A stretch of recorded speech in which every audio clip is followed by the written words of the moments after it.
Hey everyone, welcome to new blog.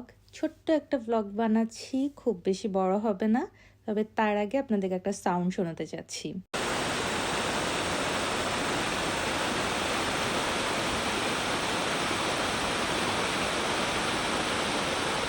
গত 4 মাস ধরে আপস্টেটে snow পড়ছে এবং স্নোয়ের পরিমাণ অনেক বেশি, কারণ এখানকার লোকাল যারা তারাও বলছে গত 4-5 বছর নাকি ওরা এরকম স্নো দেখেনি। এবং এই সময় টেম্পারেচার একদম কমে যায়, এতটাই কমে যায় যে ঝর্ণার পানিও জমে বরফ হয়ে গিয়েছে। সো আমার এরকম ফ্রোজেন ওয়াটারফল দেখার খুব ইচ্ছে ছিল। তো আমরা সেদিন সকাল সকাল বের হয়ে যাই। আমাদের বাসা থেকে খুব একটা কাছে না, 1 থেকে 1.5 ঘন্টার মতো আমাদেরকে ড্রাইভ করতে হয়েছে।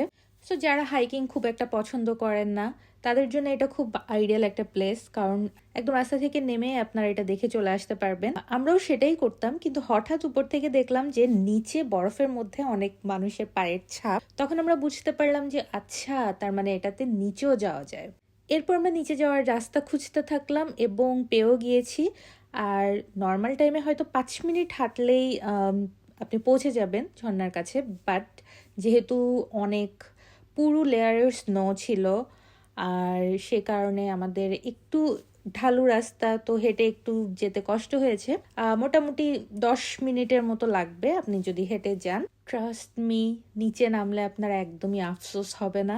সো আমি বলবো যে এতদূর যদি যান কষ্ট করে, একটু নিচে নেমে ঝর্ণার কাছেও যাবেন। সারপ্রাইজিংলি আমরা যখন নিচে যাই ঠিক তখনই আবার স্নো পড়া শুরু করে এবং কি বলবো, পুরো জিনিসটা উপর থেকে স্নো পড়ছে, আপনি একটা ফ্রোজেন ওয়াটারফলের সামনে দাঁড়িয়ে আছেন আর কোনো মানুষ নেই সেখানে, নিচের দিকে ঝর্ণা বয়ে যাচ্ছে। সো সব মিলিয়ে আমার কাছে মনে হয়েছে যে এটা আসলে অন্যরকম একটা এক্সপিরিয়েন্স।